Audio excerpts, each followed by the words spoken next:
nature of solid, specific area of solid, pressure of gas, temperature and activation of adsorbent. Let us discuss these one by one. Nature of gas. Now we have already discussed that there are two types of adsorption, physiadsorption and chemiadsorption. Physiadsorption is not specific. Any type of gas can get adsorbed on the surface of adsorbent. For example, you must have seen these days we all are using mask. So any type of gas, including the viable particles of the virus, they are getting adsorbed on the surface of the particular mask. That is why they are saying that the mask should be replaced again and again, because those particles are settling down and getting adsorbed on the surface of the mask. So some of the gases can be adsorbed more, some can be adsorbed less. The ones which are more easily liquefiable, it is observed physically that they are adsorbed more. For example, say we have permanent gases like hydrogen, oxygen, and we have some poisonous gases like methane and chlorine. These are already adsorbed on the surface of the mask. Now, that person who is using that mask, he goes to an area where these poisonous gases are present.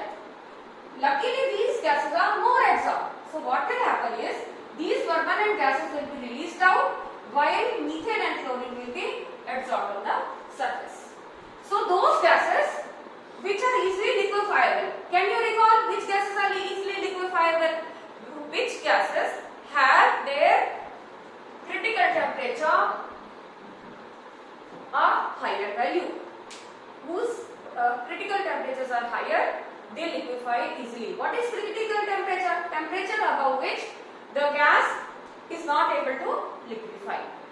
So, next factor is the nature of adsorbent.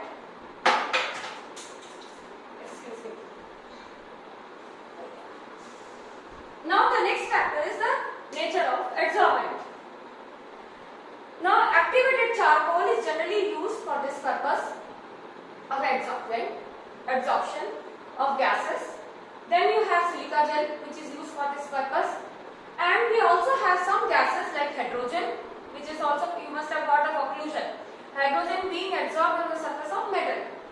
So it will depend on the nature of the solid that what is adsorbing on it. Like hydrogen can easily adsorb on surface of metal while the other gases cannot. So this depends on the type of solid that is acting as adsorbent. Then specific area of solid. More is the area of contact, more is the surface area of adsorbent, more will be the phenomenon of adsorption. How can we increase the surface area? By making the surface rough or by breaking it into smaller particles. This has also been asked. What happens to adsorption if we powder out the adsorbate? You can see now the surface area is more. The thing is that the adsorbate should be easily able to penetrate through these pores. I will show you, I have kept my pumice stone here. You can see very well the surface is rough. If you make the surface rough, adsorption is more on this. Okay, because the surface area has increased. Similarly, if we powder it out, not very fine, bigger particles, and the adsorbate is easily able to penetrate through, then the adsorption will be more. Then next factor is pressure of the gas. Here I like to discuss pressure of gas.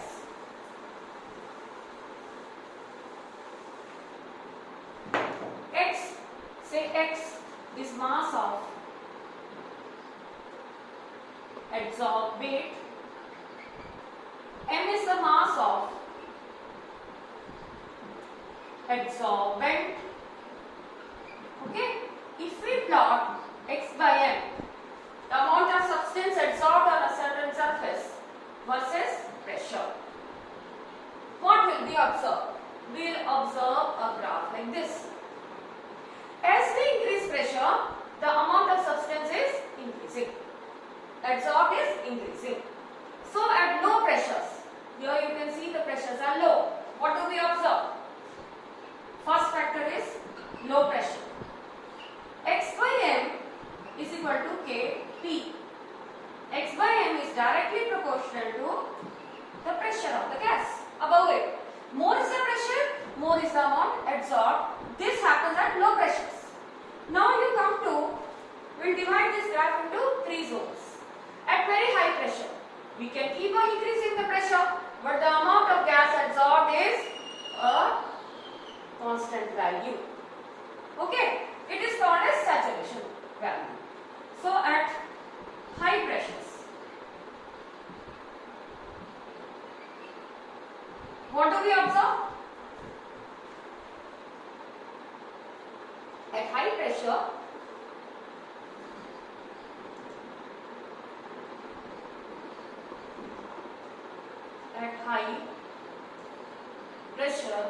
x by m is equal to k T raised to power 0, or we can say that x by m is equal to constant. We may keep on increasing the pressure, but the value of x by m is constant.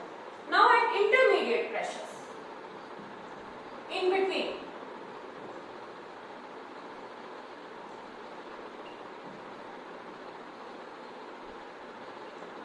x by m is equal to k P raised to power 1 by 4. So I will take out the things that we don't need here, and I will proceed with this version now. At intermediate pressures, x by m is equal to k P raised to power 1 by n. This is called as Freundlich adsorption, isotherm.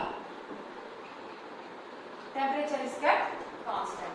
If we convert it into logarithmic form, we will have ln x by m is equal to ln k plus 1 by n ln p. Converting it to the base 10, x by m is equal to log of k plus 1 by n log of p. Y is equal to mx plus c. That means if we plot along the y-axis log of x by m, right, and along the x-axis log of p, we get a line whose intercept is what? What is the value of c? Log of k. And what is the slope? Is equal to 1 by n. So if we want to calculate the value of n, that is to be done experimentally by help of the slope. Many a times in exam, they are giving us the slope and intercept and asking us to calculate the value of k and n.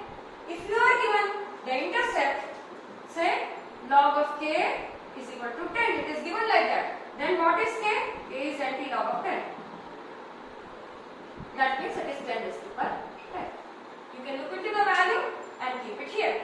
Why? Just in case of this, we got it. That's all. So this is called as Freundlich adsorption isotherm.